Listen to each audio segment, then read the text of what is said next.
Okay, so the world is completely fucked. An unfathomable number of sentient beings are experiencing unbearable suffering right now.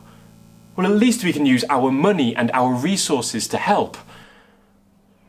Well, last week I spent over £50 getting drunk on cocktails. What the actual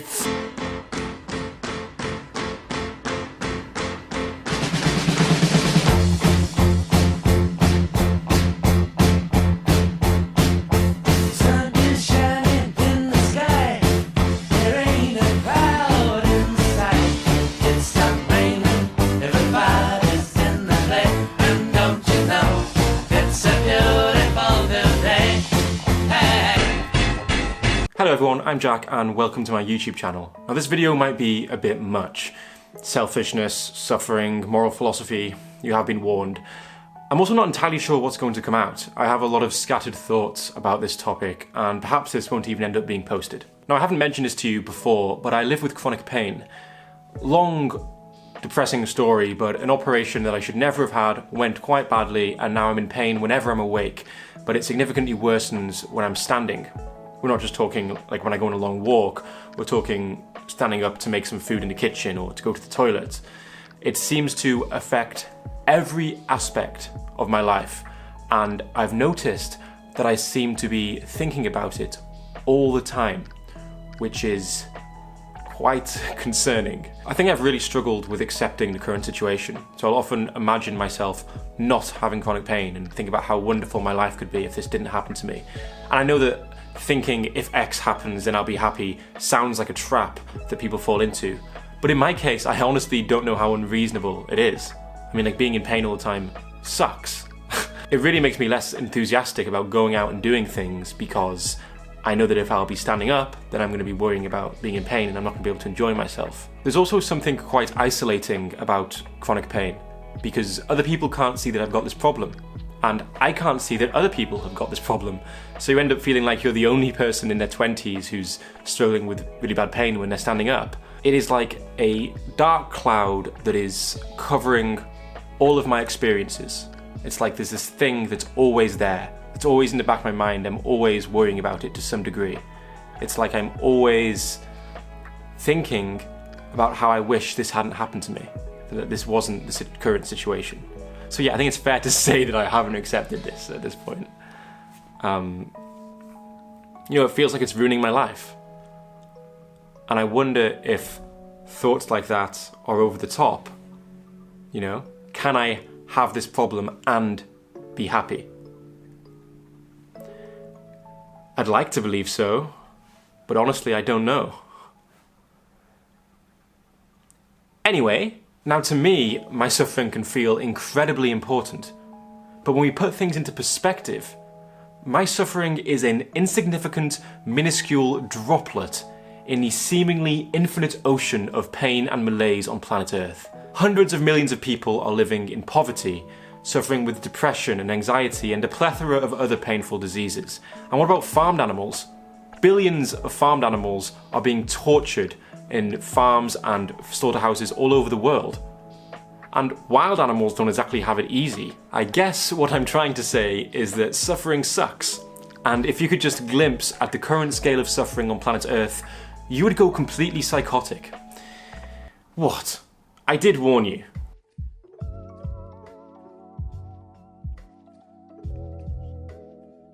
Now, given that suffering sucks, and given that we can donate our money to effective charities to reduce suffering, how can I justify buying things I don't need? I can't possibly weigh the intense suffering of other sentient beings as less than my desire to get drunk on mojitos. Now, you might say that we're only obligated to not cause harm, and that it's fine to let others suffer while I drink my cheeky mojito, because as long as I didn't cause it, I'm off the hook. Well, I don't see an ethical difference between action and inaction. I don't see an ethical difference between killing someone and not pressing a button that would save their life. The outcome is the same, the person dies. You see, choosing to not press the button and choosing to not donate to charity, these are still decisions. And it's not like the suffering of others is any less bad because I wasn't the one who personally caused it. If my neighbour is torturing his dog, it's not like the dog gives a crap whether I'm the one causing the pain. If I can choose between the dog being tortured and the dog being saved, I ought to choose the latter. Now, I don't live in a way that suggests I believe that not helping others is as bad as causing others to suffer. If someone were to ask me if I would cause an animal to suffer so I can enjoy mojitos on a Saturday night, I would say no. But I still spent that money on drinks last week when I could have used it to reduce suffering. I often live in a way that suggests that I'm not responsible for preventing harm I didn't cause. I think I do this for many reasons. Humans are social animals. Maybe if we had a culture of giving in the UK rather than a culture of drinking, I would be less of a hypocrite. Maybe I'd also live longer. It really doesn't feel like I'm choosing between sparing someone intense suffering and getting drunk on cocktails. It doesn't feel like the negative consequences of my actions stretch beyond a hangover and a bad skin day. If I saw the negative consequences, perhaps my actions would be different. If I walk past a puddle and see a child drowning, I'm not going to ignore them so I can go to the bar. Not even if it's happy hour. No, the suffering of the child far outweighs my desire to enjoy a mojito. But here's the thing, metaphorically speaking, there are billions of beings drowning in puddles every day. I mean, sure, I might not see them as I'm walking to the bar, but what difference does their location make? It's not like drowning in Africa feels any less bad than drowning in London. But understanding that doesn't change the fact that psychologically we just care much more about the suffering that's in front of us. Damn our terrible genetic code. But look, I don't want to shift the blame completely here, even though I kind of do because I don't think that free will exists. Let's not get into that right now. Ultimately, it comes down to this. I am selfish in many ways. One part of me does think that we shouldn't be too hard on ourselves about our selfishness. We are, after all, just apes built by selfish genes. The mindless process of evolution optimizes for the replication of genes, not altruism. And we didn't choose to be in this situation, and life can be hard enough as it is. It's like, look, I'm sorry you're drowning in a puddle, but I really need a drink tonight. Some people think that this moral demandingness leads us to the conclusion that we must donate everything we have. But let's imagine I did that. Let's imagine that I sold all of my things and donated my every penny to charity. I would be homeless and miserable for sure. Now, I might do some good over the short term with those donations, but I actually think we can achieve more good over the entirety of our lives by living more sustainably. And living sustainably means looking after your mental health, having a social life, and finding time to enjoy yourself. So it's more like, look, I'm sorry you're drowning in the puddle, but I think I can help more kids drowning in more puddles over the long term if I go out and get drunk on mojitos tonight. Yeah, I think I can justify that as long as I don't use a plastic straw. But I can live sustainably and still waste less money than I'm currently doing now. Does that mean I'm a bad person?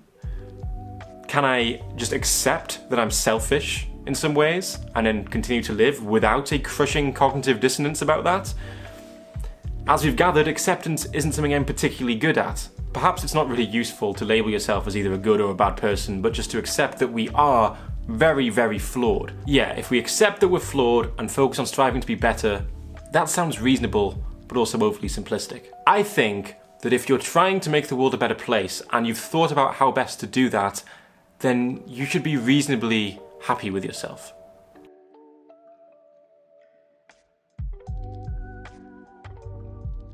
Thinking too much about the current state of the world can probably lead to quite a negative disposition, so I want to end with some positive vibes. We are essentially meat robots carrying genetic code that's trying to replicate itself. Bear with me. I think our existence has the potential to be an incredible stroke of luck for the future of sentient life. For hundreds of millions of years, beings have suffered for the sake of gene replication. Life on this planet has been shaped by aimless replicators, indifferent to how their meat robots feel. But we're not indifferent to how they feel. We desire for others to be happy. We desire for others to suffer less. And sure, we haven't done a perfect job at achieving that up to this point, but there have been rights revolutions. We are making moral progress. And it's not as if the desire to make the world a better place and the desire to help others was guaranteed to come about by random mutations and natural selection. The future has the potential to be greater than we can possibly comprehend because of us, because of our desire to make the world a better place. And it is far, far too easy to take that desire for granted. So you know what? Don't worry about it. Don't be so hard on yourself. You are just a flawed meat robot. You are an ape spinning through the universe on a giant rock. And if you've decided that you want this rock to be a better place to live for those who inhabit it, I think that's a pretty good start.